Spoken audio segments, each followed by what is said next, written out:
ये बात सच है कि हम लोग एक अच्छे दौर से नहीं गुजर रहे हैं। कोरोना वायरस से हमारा देश ही नहीं पूरी दुनिया प्रभावित है और सबसे ज्यादा प्रभावित है हमारे डेली वेज वर्कर्स, जो देश के अलग अलग कोने से आते हैं रोजगार के लिए, ताकि वो अपना और अपने परिवार का पेट पाल सके। गिव इंडिया, एक्शन एड और हेलो लाया है मैं भी कोविड वॉरियर, एक इनिशिएटिव जिसमें हम सब साथ आए और कोविड-19 से लड़े। So join the cause and support our daily wage workers. जय हिंद।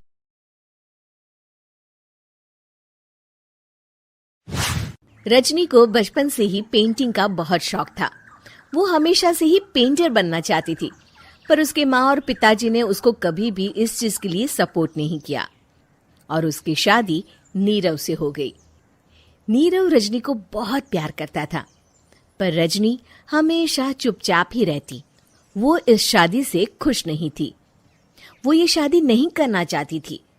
उसे तो हमेशा से पेंटर जो बनना था। अपने इस सपने को वो नहीं पूरा कर पाई, इसलिए वो हमेशा उदास रहती थी। रजनी, बहुत ही बढ़िया फिल्म लगी है, कल देखने चले? नहीं जी, कल मुझे बहुत काम है, मैं नहीं जा पाऊंगी।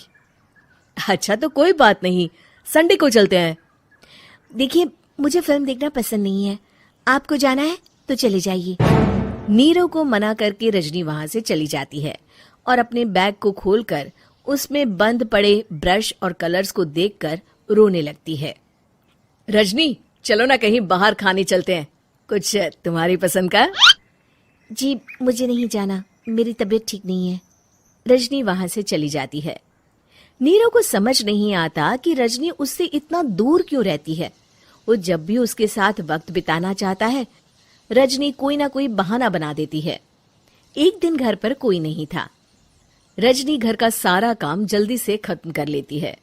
घर पर अकेले होने के कारण वो सोचती है कि वो आज पेंटिंग करेगी। वो अपने कमरे में जाकर पेंट ब्रशेस और कलर्स निकालकर जैसे ही कलर मिक्स कर रही होती है कि दरवाजे पर बेल बज जाती है। अब कौन आ गया इस वक्त? इतनी मुश्किल से तो मुझे पेंट करने का मौका मिला है। रजनी दरवाजा खोलती है तो उसकी सास अपनी सहेलियों के साथ खड़ी होती है और सब घर के अंदर आ जाते हैं।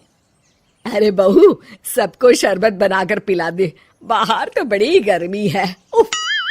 जी। रजनी पेंट ना कर पाने से उदास हो जाती है। उसे गुस्सा भी आ रहा होता है कि उसने इस शादी के लिए हाँ क्यों कह दी। वो रसोई में जा रही होती है कि उसकी सास उसे रोकती है। बहू, सबके खाने का भी इंतजाम कर लेना, आज का लंच तो ये सब यहीं करेगी। हाँ। रजनी बिना कुछ कहे रसोई में चली जाती है। सबके लिए खाना बनाती है। सब खाना खाते हैं और रजनी घड़ी देखती है कि ये सब कब जाएंगे ताकि वो अपनी पेंटिंग कर सके। जब शाम होती है तब सब चले जाते हैं अपने घर। अरे बहू, सब तेरे खाने की तो बहुत तारीफ कर रहे थे, सबको बहुत अच्छा लगा खाना। आपको मुझे सुबह बताना चाहिए था ना कि आपकी सहेलियां आ रही हैं। पता भी है कितना वक्त लगा सारा खाना बनाने में। अरे बहू, तू ऐसे कैसे बात कर रही है मुझसे?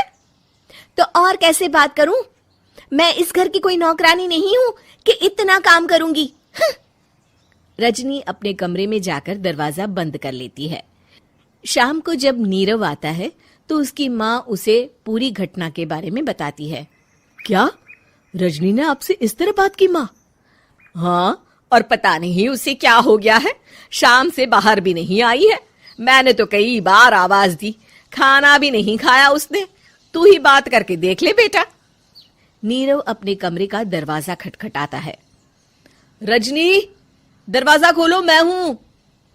रजनी दरवाजा खोलती है और फिर वापस जाकर अपने बिस्तर पर लेट जाती है।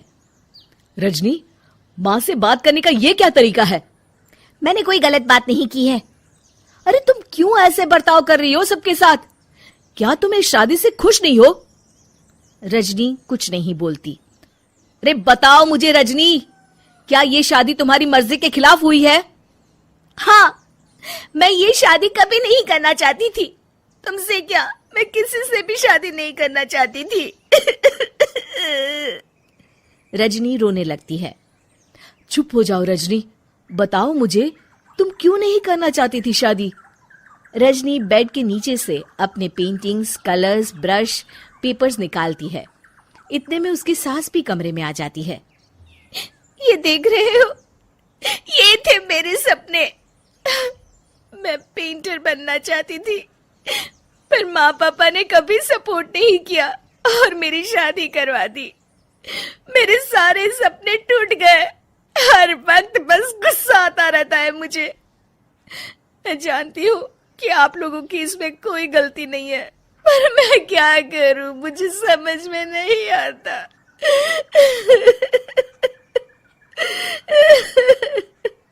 रजनी फूट फूट कर रोने लगती है।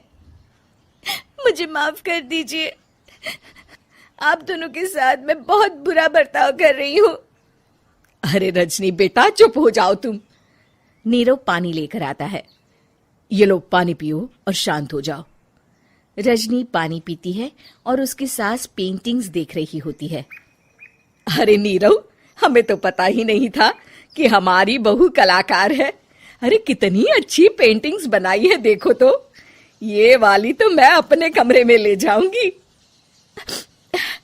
आपको ये पेंटिंग्स अच्छी लगी? अच्छी नहीं, बहुत अच्छी लगी। और तुमने हमें बताया क्यों नहीं? तुम जब चाहे पेंटिंग कर सकती हो रजनी। हम तुम्हारे सपनों को पूरा करने में तुम्हारा पूरा साथ देंगे। हाँ बेटा, हम कला की कद्र करते हैं। हम कलाकार तो नहीं, पर मुझे गर्व है कि मेरी बहू एक कलाकार है। रजनी, नीरव और सास तीनों हंस पड़ते हैं।